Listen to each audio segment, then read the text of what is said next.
Good morning. Welcome to another session.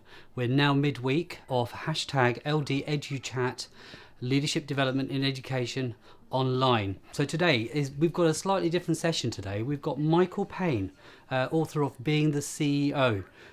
Today we're actually going to have a completely live session, so a slightly different format. And I know some of you have been posing questions on our Twitter feed, so at Chiltern TSA, using the hashtag LDeduchat. Some of you have posed questions for Michael that we're going to be discussing today. Make sure you subscribe. Make sure you subscribe to our YouTube channel, and that way you can keep updated on what we're posing for you. So without further ado, what I'm going to do is welcome to the E stage Michael Payne. So over to you.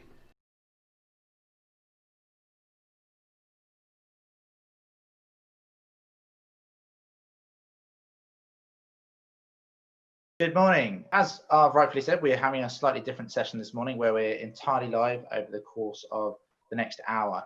We'll be taking questions from Twitter, some questions that we've been sent in via email, as well as questions that have come up within our live Q&A. And we'll even get to a point today where we'll take some questions live and enable some of our guests to actually speak to Michael live. So first of all, Michael, welcome. Wanted to kind of just sort of give you a chance to explain the idea behind us having a full hour of live Q&A rather than a sort of pre-recorded session. So I wonder if you can explain the thought behind that. Morning, James. Yeah, good morning, everyone. Just give me a wave, James, if you can hear me. I can see you. So excellent. Good morning, everyone. So it's still a role that is in its early days. It's a role that is very new to the education sector. So rather than present a presentation and do the whole death by PowerPoint approach, I thought it'd be good to have a good Q&A, good conversation, answer people's questions, and it's really interesting for me as well to see what questions people have got, because as I work on edition 2 of the book, it's really useful to know what people are thinking and what questions they've got to ask around this brand new role to the education sector. Perfect. Yeah. So I think alluding to the fact that there's a second edition of a book coming out, I think it kind of blends nicely into sort of my first question, which is where the idea or the sort of motivation behind writing your book, Being the CEO, came from. It came from the fact that I was driving up and down the country talking to chief executives about their work, working with them, coaching them, supporting them as they moved into the chief executive role.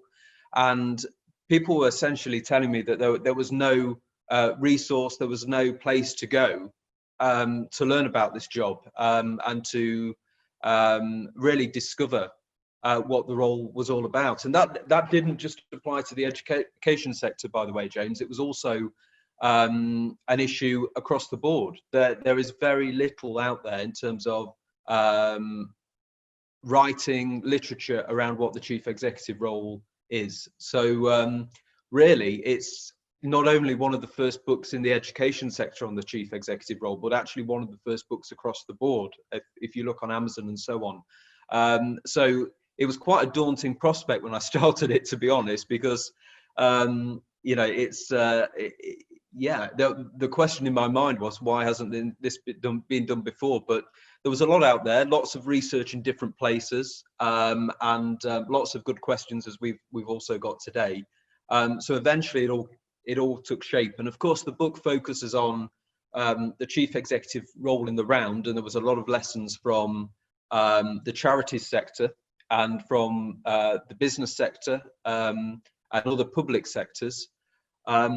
So there was a lot out there. It was just bringing it all together, really. So I think it's really sort of crucial to acknowledge that actually that being a CEO isn't just an educational consideration, it is something in the wider audience as well. And that's going to get picked up on in some questions later on as we go through.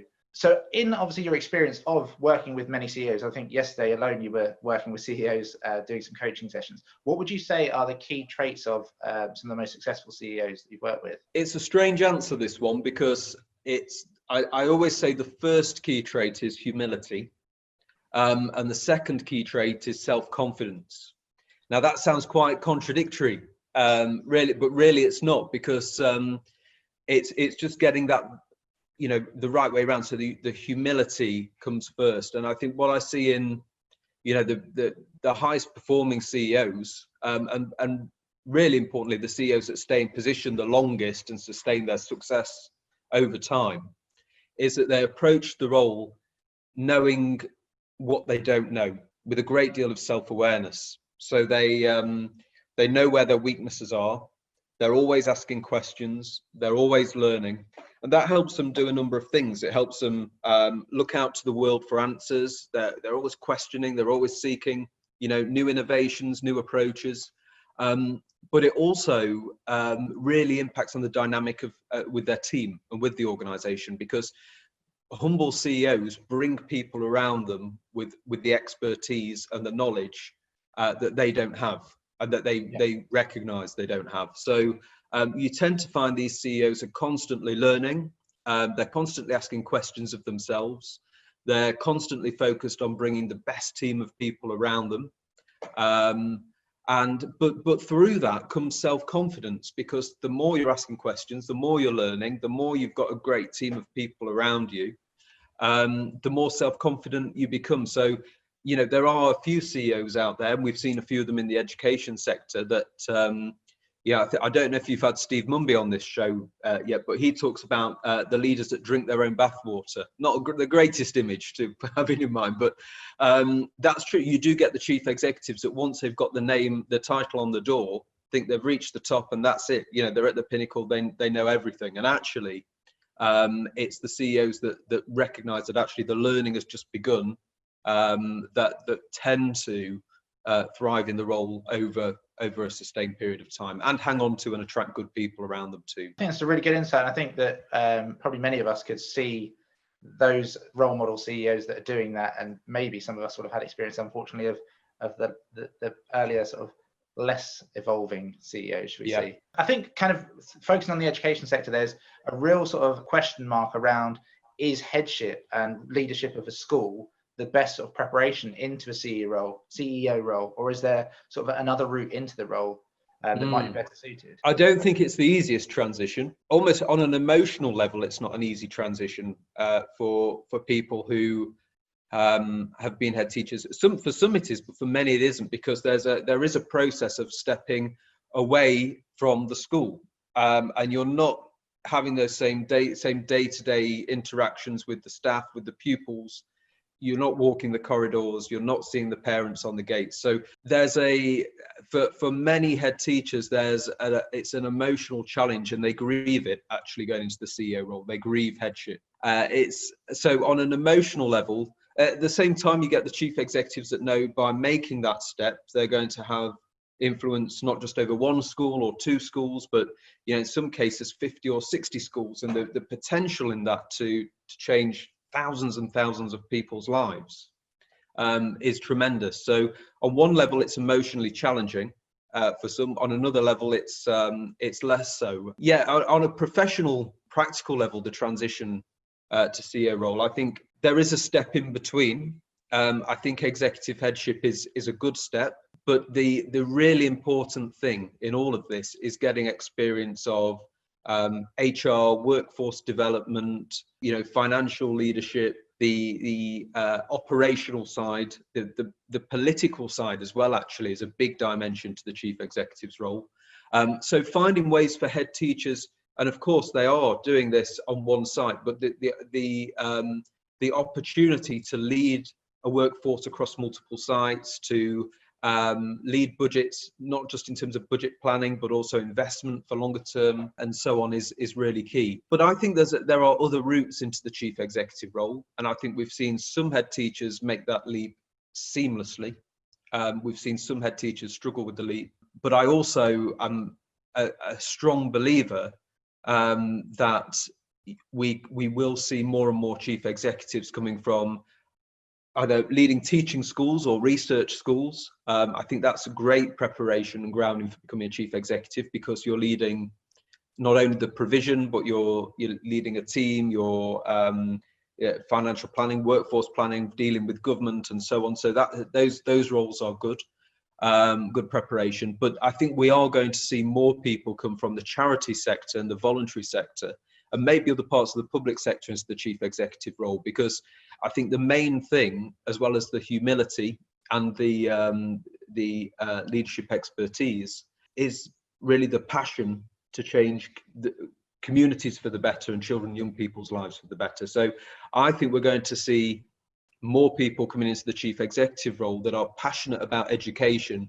but haven't necessarily been teachers. I think there's a lot of points you brought in which answers kind of and touches on a lot of questions that we've had around the idea of that transition from head teacher to CEO, how to be effective in that transition, but equally as well, the alternative routes into CEO rather than kind of coming in through that traditional sort of academic side. And I think kind of some of the questions that have come up as well, just to acknowledge the questions around, is it a case that from a sort of results-based business management perspective, rather than your traditional assistant head, deputy head, head teacher, is it a case that there are preferred routes for a CEO, or is it a case that you need a balance of both?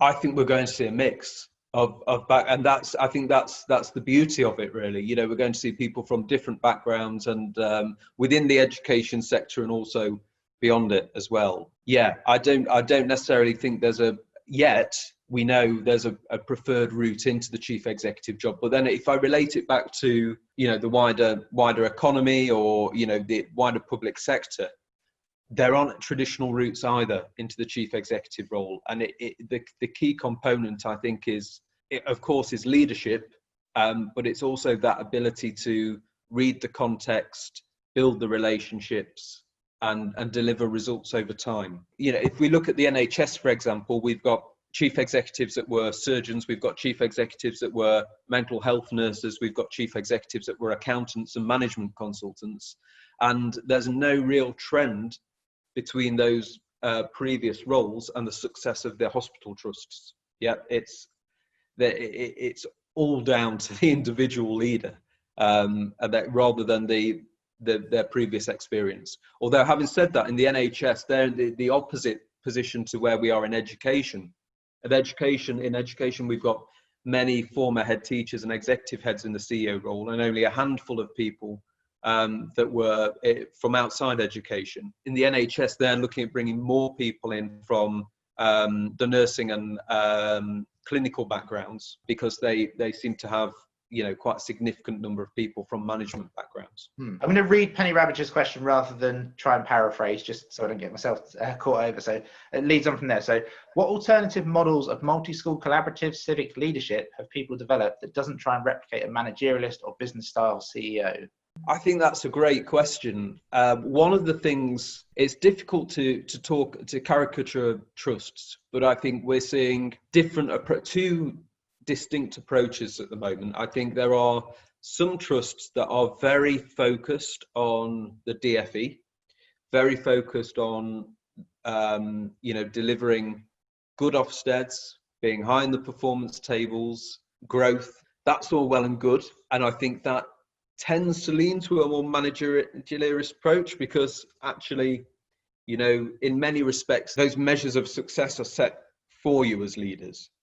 You know, they're external, what I'd kind of describe as the external scorecard. So I think we do see a number of trusts who, in some ways, rightly look upwards, look for the measures, look for the indicators of success, and in some ways are quite focused on pleasing the regional schools commissioners and the DFE. I think we see another kind of trust, which is, I think, really exciting, and a trend of kind of some of the new generation of CEOs that we're seeing now, that recognize all of that. They get that, you know, we've got to aspire for good Ofsted grades, and we've got to make sure that our pupils are getting the very best academic qualifications and other qualifications that they can. But they're also as trusts very much focused on their communities and what their communities expect from them. What does success look like for that community? Where do you add value to the life of that community? And in those trusts, yes, they're talking about, you know, of course, they're all looking at Ofsted, they're all looking at exam outcomes and test scores and so on.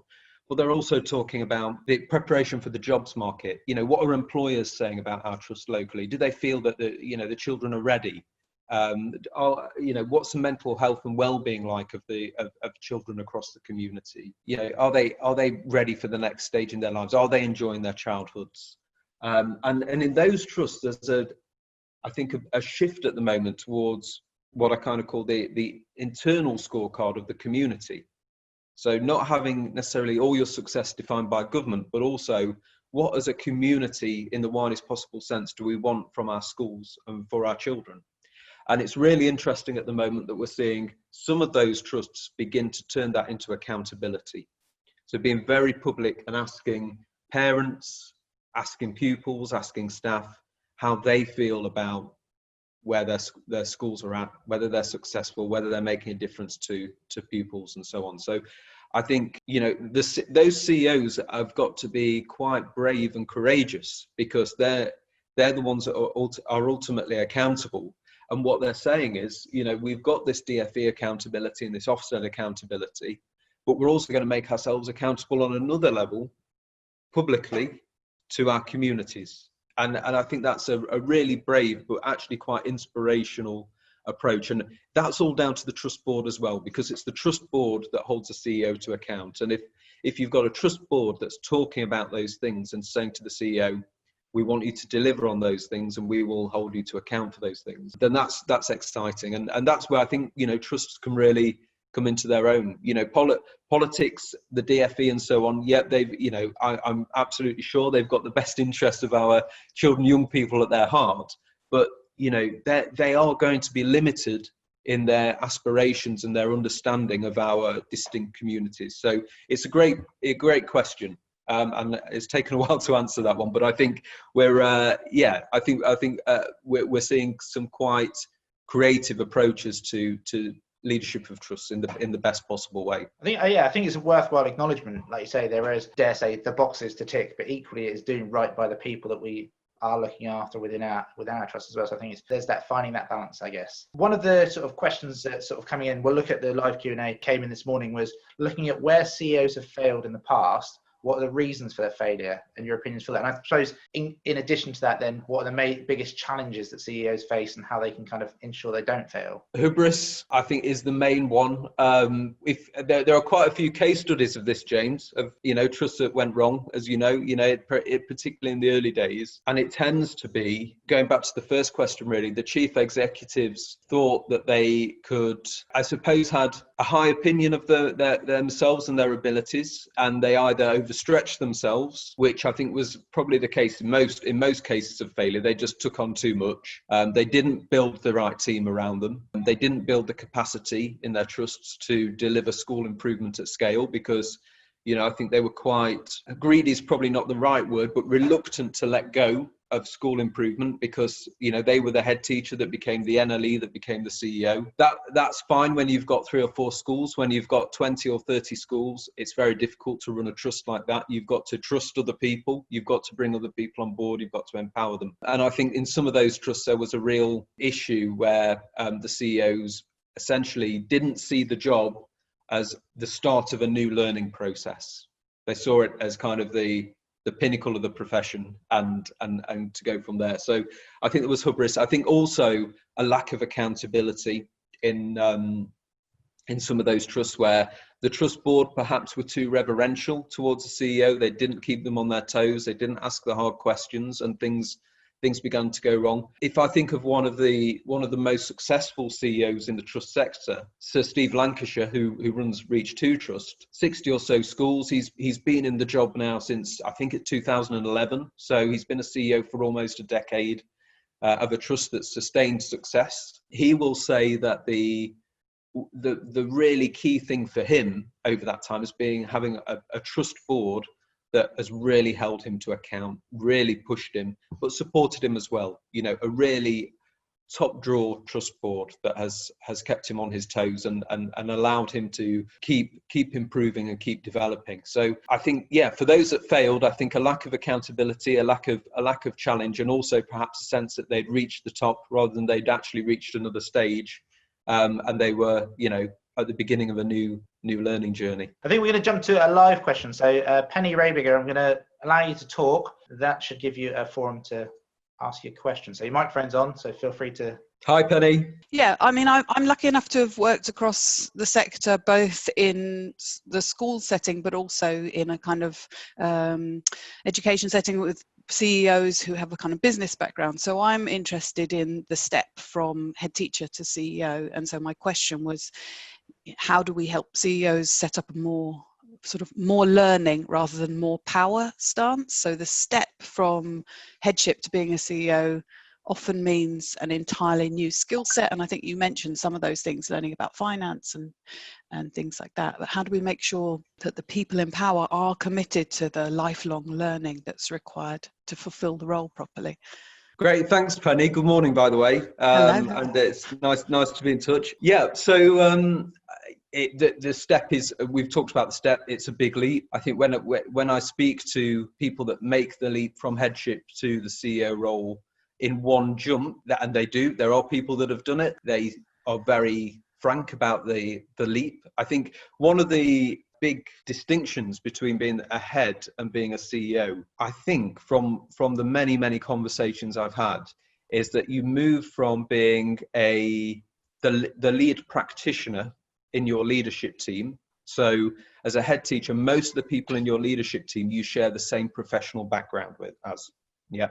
So you are in many ways the expert, the lead voice, the person who is more of a coach to your leadership team. So it's an interesting, the dynamic in that environment is different to the CEO, because for the CEO, suddenly you're not the lead practitioner. You're surrounded by people who are, HR experts, finance experts, and I'm talking, director of finance, director of HR level, chief operating officers, and in some cases, school improvement directors and leaders as well. So you move from a place where you are the lead practitioner to actually the facilitator of a team of experts, a very diverse, professionally diverse team of experts. That is more of a mentoring role than a coaching role. And it's more a case of being, this humility comes into it again, because you've got to be able to ask the right questions and to probe. And when you make a decision, you're not making it on the basis of your own professional background necessarily. So I think at the moment we're seeing all leaders across the sector in this situation, aren't we? With the coronavirus and I won't call it the reopening of schools, the reopening to more pupils, because there are some big questions here around risk assessments that are essentially public health issues, public health considerations, health and safety issues. So, for whether you're a head or a CEO, you need those experts around you at the moment helping you to make that decision, which essentially has to be made on the basis of expert advice. So for a CEO, that's much more part of their day-to-day world, I would suggest. And that's why I think as well, sometimes, and increasingly, we're seeing people come from teaching non-headship background, because actually they are facilitating a team of experts, which may include 1, 2, 3, national leaders of education, school improvement directors, whoever they may be, who are leading educational improvement across the trust. So where I've seen the small number of people come into the chief executive role from outside of headship or teaching, for the most part, I think so far they seem to be doing a pretty good job. And I think that's partly because they have to have that humility. They have to come to the job knowing they're not the expert, so they build the team around them of educational experts. But they also make that step into the education sector because they're passionate about it. It's something they've wanted to do for a long time, for example. And it's a new way in. So there's a different dynamic, I think, from a head teacher leading a leadership team and a chief executive leading a leadership team. I hope that answers the question. Thank you. Thank you, Penny. So what we're going to do, we're going to line up a few existing CEOs to give us sort of their couple of tips and advice. Before we do that, to give them a chance to kind of realise they've been caught as a rabbit in headlights as such. Going to give you a chance, Michael, to have a quick look at some of the Q&A questions that have come in. So at the bottom of the screen, the Q&A tab, and just pick out any questions that really stand out to you. And Michael, is there any question that stands out to you, particularly from there? The question on, so it's from Ian. Matthew says, rebel ideas. Should CEOs look for ideas outside of teaching to develop trusts? Definitely. Absolutely. I mean, for us at Forum Strategy, we're a membership organisation for nearly 200 CEOs at the moment. Whilst we do share practice within and between trusts. That's a really important part of what we do. A big onus is on learning from other sectors and other CEOs. I think part of that is because the CEO role has been around for longer in other sectors, so there's a lot to learn from other sectors. But also, I think, you know, the chief executive role gives the education sector an opportunity to reach out beyond its boundaries. One of, you know, if we think about the challenges facing children and young people, this generation of children and young people, whether it's the mental health and physical health challenges they face, whether it's kind of the overwhelming impact of technology and whether children are going to be masters or servants of technology, big question, or whether, you know, preparation for a different changing jobs market. All of those questions, and they're just a few, cannot be solved within the education sector alone. It's impossible for us to do that alone in the education sector. So looking to CEOs who run hospital trusts or mental health trusts, or, you know, the CEO, I think in Luton, you're very close to Luton Football Club, you know, the CEO of the football club, or, you know, the community leaders, or the chief executive of the local employer, you know, whether it's the airport or whatever it may be. This is an opportunity. The CEO role is an opportunity for our sector to connect with wider sectors to find solutions to issues that we all face. And a big thing that brings everyone together is preparing the next generation of children in our communities to thrive. The other thing to say on this is that many of the issues that chief executives have been dealing with for the last, you know, 4 or 5 years, recruitment, a big one for the education sector, financial austerity, another one. These are issues that aren't just facing the education sector, they're facing the health service, they're facing, you know, charities and so on. So we've got to learn from other sectors.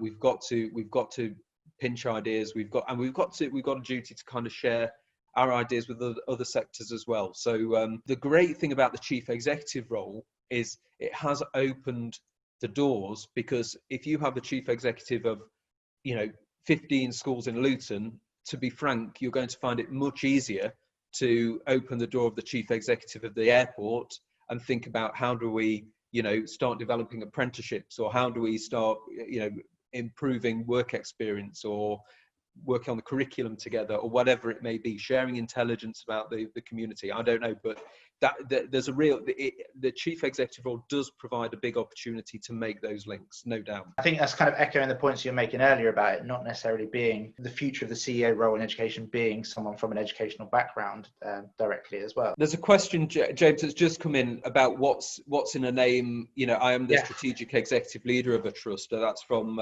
Joe Richardson. And I know there's been a lot of debate in the education sector about whether, you know, people are called CEOs, trust leaders, strategic executive leader.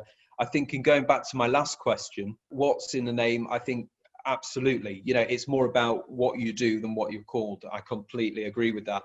I think the main benefit, and probably the only benefit of being called a chief executive, is the fact that you can open doors to other leaders across your region, across your community. You know, it's a fact of life that in a local authority there are 200 schools.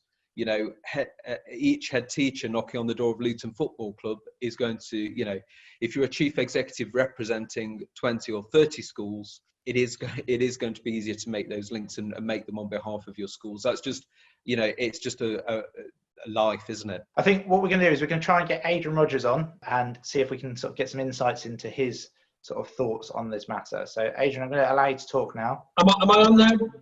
You are. You're here, Adrian. Just saying huge thank you to Michael for giving up his time. His haircut is looking no better than the last time I saw him. Just 3 things really, Michael, that you've said that have resonated. First of all, humility and trusting the experts. I think that's a huge difference from other roles. And I think people moving from headship to CEO find that difficult, because you've now got people who know way more than you about operations. And you're right, in a school you are always the expert, even if you've got a business manager. You know, the rest of the people around you are from the same background as you, and you make that final call. And having that humility to step back and know that there's someone more proficient than you in finance, operations, etc. So that's a big one. Second thing that I like that what you said, and I think is totally spot on, is relationships.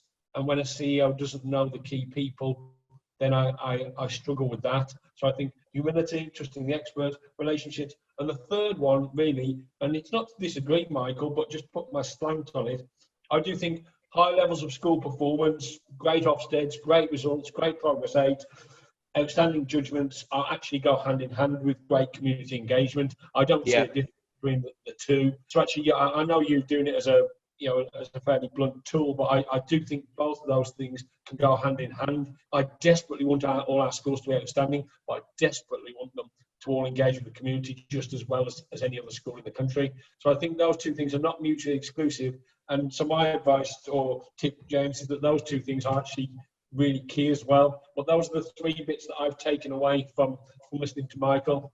Thank you.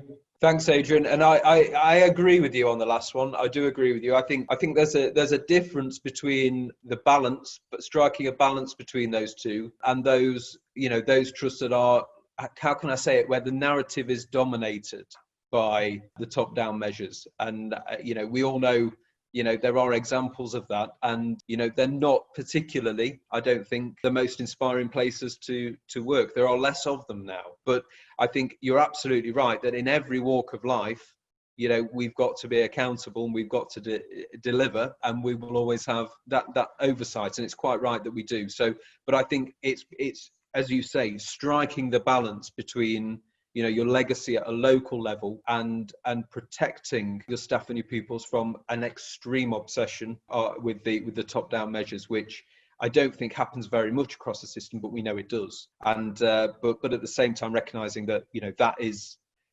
ultimately the key accountability measure, and for good reason. Thank you, Adrian. Thank you, Michael. We're going to see if we can jump straight on then to Joe Richardson, see if he has anything to wade in and add to that. So Joe, I'm going to enable you the ability to speak. Yeah, good morning. Good morning, Joe. Hi.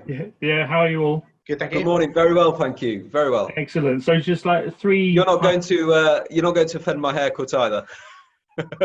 No, I think Adrian's done a splendid job on that already. Yeah. The Corona cuts at Shea Richardson is always open for business, though, and I think you'll find we do a great job over here, especially when the camera's off.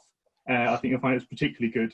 Yeah, so three kind of thoughts and takeaways, really. The first is that if you are a CEO, particularly like me, so from my experience, I did 3 years as a part-time CEO and head teacher combined, kind of nearly did me in, if I'm totally honest with you. The reality is the job of the CEO is very different to the job of the head teacher. So don't try and be a head teacher in the CEO's shoes. I think that's one of the takeaways. And also, it's really hard for new CEOs, as I'm finding myself now, where you've been at the forefront of a tight community for a very long time. There's almost a sense of loss when you go through that process. So you've got to go through that a little bit, and I'm still going through that sense of departure from a very tight community and creating a new tight community. It's a new challenge and an exciting one for sure. So one of my messages taken away from what you said in today, Michael, is around, don't try and be the head teacher. You're the CEO. They're two different roles, so really don't try and be the head teacher. The head teachers won't thank you for it. Let them do their job, get out of their way, and let them be great. The other element is just to forgive yourself. Recognize that, when I started on the 1st of September, whenever it was as a CEO, actually, I was just a head teacher with a new title on that first day.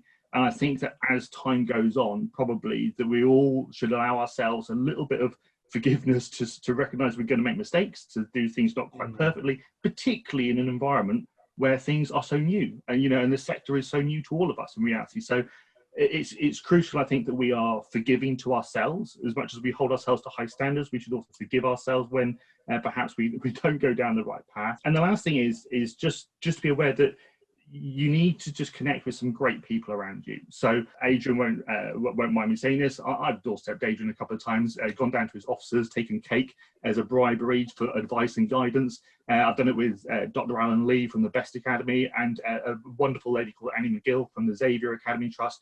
Get your little group of people who are your go-to people, knowing that at some point, as the sector evolves, you'll be the go-to person because you'll have gained that experience, you'll have made those mistakes, and you'll be able to share that with other people as well.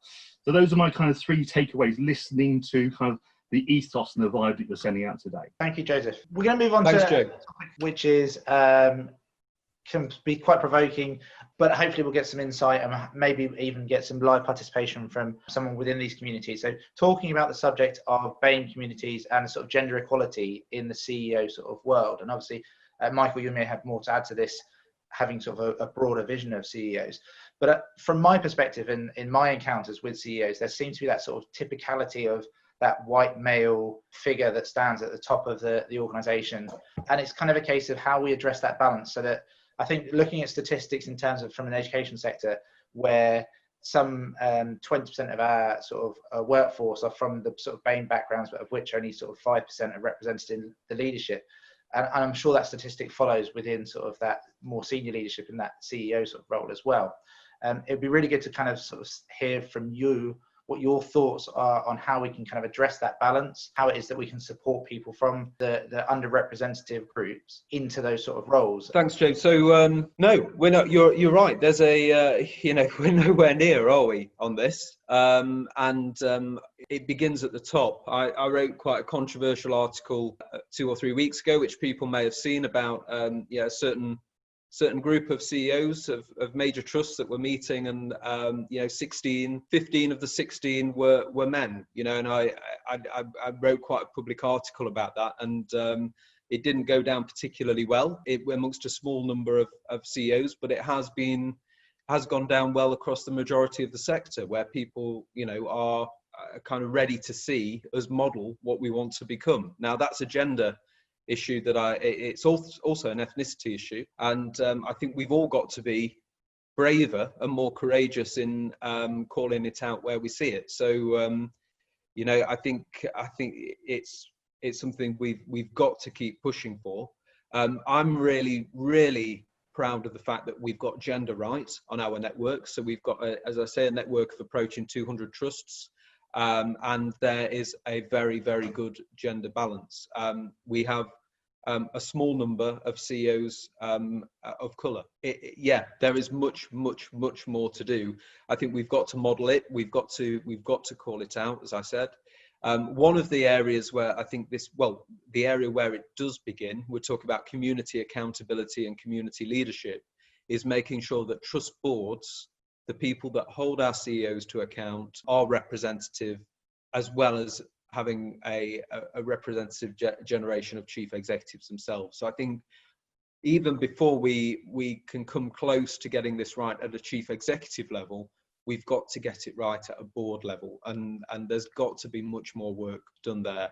And we've got to model it, as I say. So when I published the book, for example, I wanted the people on the front cover of the book to represent who we want to see in chief executives roles, and we've got to keep modeling it in every way we can, pushing for it and challenging for it. And as I say, we may end up upsetting a few people in the short term by demanding greater diversity and so on. Hopefully not. Hopefully they will feel that that's just a good challenge and the right challenge to make. I hope that's the case. Yeah, I think it's an important one to provide role models at all levels. I think one of the things that we do as sort of teachers in a classroom is we role model to our classes, and having people in those positions that are from sort of the underrepresented sort of categories in those roles of leadership, make them beacons as such of sort of role modelship, shall we say. I think we're going to try and take Gwyneth Gibson, bring her live, see if she can chime in on this. Gwyneth, I'm going to allow you to talk. All right then, thanks very much. So I'm not a CEO, I'm a head teacher in Luton, and I am actually that would probably be my next career step. My question is about looking at what more can CEOs do, first of all, to make sure that there are more head teachers of colour, because that's where it needs to start first, is having more BAME head teachers. So what do CEOs do to attract more? Good question. I mean, I think they should be accountable for diversity in the workplace and across, in terms of leadership across their organisation. So, one of the questions I would ask Gwyneth is, are the board setting those ambitions for the CEO? Are they holding them to account for ensuring that they have a diverse representative organisation? So I think the CEO obviously is the person that appoints, but I think again, for me, this is a governance issue. it's a government issue. It begins at the very top of the trust, or whichever organisation we're talking about. So if we look across the sectors, and if we think about the public companies on the FTSE 100s and 250s and so on, they are publicly accountable now for this. It's in the public domain. It's in the and we are seeing small but steps in the right direction, and that should be the case in education too. I guess my message is it's the CEO's role, but it's the board and its governance that holds the CEOs to account. Thank you. Gwyneth, do you have anything more to add? No, I just think that as a BAME leader, moving into CEOs kind of always been in my sights. I was a HMI, so I kind of set myself up in that way, but I wasn't encouraged that way. You know what I mean? I made that my mission. So. And try to put myself in a position so that all the things that you talked about before, about having a real wider understanding of different organisations that make up education, I've kind of tried to put myself in a position so I become more knowledgeable in that. Because I do feel as a BAME leader that I'm probably looked at slightly differently, and there is a little sense of I've got more to prove. So I just make sure that my knowledge base is really strong. Yeah, and there are more BAME CEOs coming through, and this is as far as Forum is concerned in our work, we're seeing more, and in the region as well, Gwyneth, in the South Midlands, London region too. But there's a lot more to do, and I think it begins with boards, but it also begins with making sure that we're modelling it, and as much as we can. Thank you, Gwyneth. So we're going to jump back to the Q&A and see if just to pick off one sort of last question from there, and we'll move then to a couple that we had sort of sent in. There's one about coaching and what kinds of problems do CEOs encounter in coaching. So I can cover that one quickly. One of it comes a little bit down again to what Joe was referring to, which is the letting go. This transition not necessarily from headship, but from being the leader of school improvement to being the chief executive. And once you get to 4 or 5 schools, it becomes impossible as an individual leader to lead and drive school improvement across more than 4 or 5 schools. You need that capacity at school improvement director level. So going back again to that grieving, that letting go, but also trusting people to take on those wide school-to-school improvement roles, and actually to systemize the school improvement model as well. Now that's a really challenging thing to do, because we think of school improvement in terms of relationships and interactions and support and coaching, and it is absolutely about all of those things. But when you're running a trust of 20, 30, 40, 50 schools, there has to be a framework around that. So we need to know where everyone is on their improvement journey. We need to know who's involved at what stage. We need to know what the progress is, and what systems for reviewing data, for capturing data, for sharing best practice, and so on. So that shift from a very relational driven approach to school improvement to one that's still relational but based within a system of a framework for school improvement at scale is a big shift for the chief executive, and actually for their school improvement directors as well. And getting that right is a constant journey of improvement and refinement. I would say when I have those conversations with the CEOs, sometimes they haven't got the right person leading the school improvement model. They've got someone who's very, very good at school improvement in practice. They're a great professional. They're an expert. They can go in and coach. They can do the one-to-one, but running a model of school improvement across a trust is a different leadership discipline to leading an improvement project. So in the book, I talk about the distinction between people who are deliverers of school improvement and people who are leaders of school improvement. And leading a school improvement model doesn't necessarily involve doing any school improvement. It means coordinating people, reviewing progress, moving people around, making sure that the right investment's being put into research and development and so on. So that's where we tend to see people beginning to come in from different roles other than just headship. One discipline that CEOs often overlook in building their school improvement models at scale is project management. So someone who can project project manage the school improvement model and make sure it all hangs together and people know what they're doing at the right time and so on. So a big shift, from, for many CEOs who have had school improvement in their heads, and it's almost a natural thing for them to becoming part of a system, part of a process that still, encourages relationships and puts a priority on people. I think we're going to address some of the main questions that are still coming through in the Q&A. So Penny Rabig has posed quite a few sort of questions around how Chiltern Learning Trust has approached and tackled that. And I think Sufyan Sadiq wants to come in and sort of add some comments to that. So Sufyan, please feel free to take the E stage. Thank you. Can you hear me, James? Yeah, we can hear you. No, thank you to Penny for the question, and thank you to Michael as well for joining us today. The key really is about representation, and I think Penny makes really good points, but I'm in a fortunate position that I'm still only the only individual that's from a BAME background in a central team, in our central team at Chiltern Learning Trust. The school improvement team that adds on to that, which is my team, is significantly more diverse. I think a contributing factor to that diversity has been perhaps having someone from a diverse background like myself makes it easier for people to apply to roles, to work in a team where they see people that reflect them. It's really hard to go and apply for something where you can't see anybody that really represents you or reflects you. And it's not common in MATs across the country at the moment, unfortunately. I've been to many national meetings where I've been to many heads of teaching school meetings where I'm almost certainly the only person from a BAME background. I've been to represent heads meetings where we sometimes make a joke, but I've turned up at a heads meeting not too far from where we are, where the assumption was I was the IT help desk guy.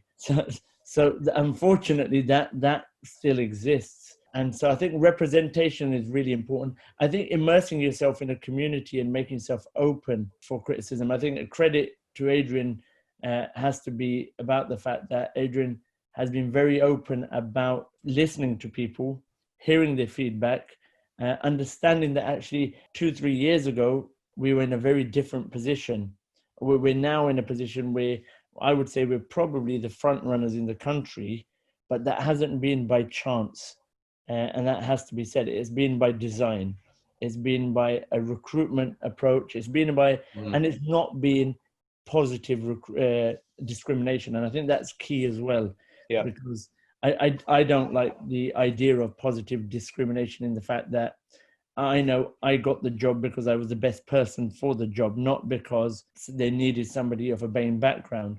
But how do we reach out to these communities? How do we engage people? Well, actually, the things that we're doing with programs like BAME into Leadership is giving a lot more people from BAME backgrounds that confidence. And I think Gwyneth was on a short while ago, but people like Gwyneth experiencing a forum strategy event as a head going in, seeing what it's like to be a CEO, that kind of aspirational, that kind of opportunity that we create at a lower level is what will help people aspire to the roles. It will also help others that are on these higher platforms realize the diversity that's around them, because it's sometimes very difficult for people at that level to realize that actually there's a lot of diversity within the sector, but it's just not represented.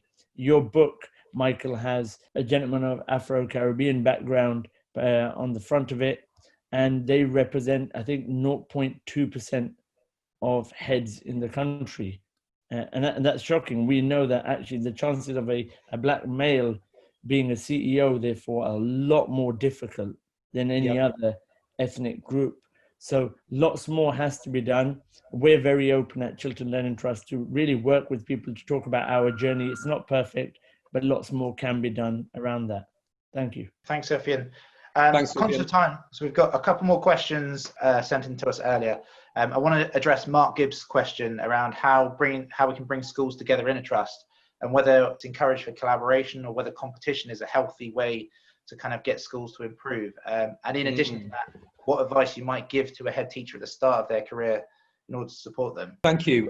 Just briefly on Sufyan's point, I think we have a lot more. There are people in the sector, BAME leaders in the sector, chief executives, absolutely, who we need to put centre stage and demonstrate to the rest of the sector the diversity that we need to achieve, and the fact that these roles are open to everyone. So at Forum Strategy, you come to our meetings, you will experience diversity. Not enough diversity, but we've got to do more to to demonstrate that these roles are for everyone. As Sufyan says, if you have the talent and the expertise and the background to do it, and everyone from all backgrounds, there will be people from all backgrounds that are ready to do these roles. So we've just got to make sure we get them into them. On the question of working across the trust and alignment, there's some great case studies around this. We've got a minute left, so I won't dwell on it too much. But it begins with the CEO, and there are hard edges approaches to this and soft approaches to this. The hard approaches to this are, as a trust, you have collective goals and aspirations that feed into performance management. So there's a great example of some trusts where head teachers are partly accountable for their own school, but part of their performance management is the success of the group and one another's schools, which is terrific, and that really gives people ownership of the wider success of the trust, but also a sense of responsibility to it. Also, softer ones of celebrating and promoting collaboration across the group of schools, and where, a school has given a great deal to the wider trust, or leaders in particular schools have given a great deal to the wider trust, celebrating that across the board, creating trust-wide roles where people work across schools, partly in one school, partly in another, again adds to that glue. And then the cultural side, really, of just bringing people together, celebrating shared success, and the language that the CEO and all the head teachers use is really important as well. Not our, my children, my school, but our children, our schools is really important. So language is a key one. We could talk all day about that. There's a whole day on it, but there is a terrific case study at the back of my book. It's also on the Forum Strategy website on Focus Trust, who have generated what they call collective efficacy across their trust. They went through, like all trusts do, a big dip where people began to disconnect from that central commitment. They brought it back together through a very considered effort. So either check the back of the book or it's free on the Forum website. Just Google Forum Strategy Focus Trust. Brilliant. Thank you, Michael. So as you've alluded, we've run out of time. So I wanted to firstly say thank you, obviously, for your time today. It's been a real sort of insight into sort of that level of leadership, which for me, I've got a lot from as well. I'm sure sort of attendees as well will have got a lot from. So brilliant. Thank you for your time today, Michael. Thank you. Thanks to all of you for joining. Terrific. Yeah, and have a good half term, what you've got of it. Take care. Enjoy the sunshine. And again, thank you to all of those that were involved in terms of asking questions in the Q&A, equally as well, those that came on live unprompted and took part in the conversation. We're on Twitter there and at Chiltern TSA using the hashtag LDeduchat. So where the conversation will continue. So it may well be that there's questions that we haven't managed to answer, as there is an awful lot of questions. Once again, thank you, Michael. Take care. Thanks, everyone. Bye-bye. Thanks again. Bye.